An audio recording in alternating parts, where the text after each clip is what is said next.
Est-ce que vous seriez prêt à bouffer des corps humains pour atteindre le paradis?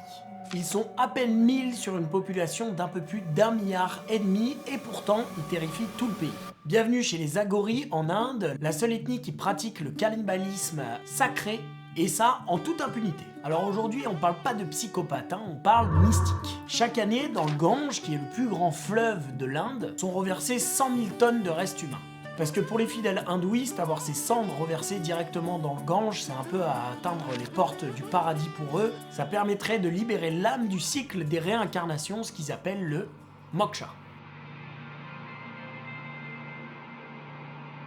Et t'as certaines familles qui, malheureusement à cause de moyens, n'ont pas l'argent suffisant pour incinérer complètement le défunt, et donc on se retrouve avec des morceaux humains dans le Gange. Et du coup, c'est là où les Agoris interviennent, et ils récupèrent ces morceaux de chair en décomposition pour les manger. Parce que pour eux, le dégoût est la dernière barrière mentale à briser. Si t'es capable de manger un mort, t'es capable de tout, et donc t'es capable de même ta propre faim, c'est-à-dire t'as plus peur de mourir. En gros, ils brisent la barrière entre le vivant et le mort. Ça serait selon eux une quête de liberté ultra violente, s'affranchir de toutes les normes sociales qui nous enchaînent.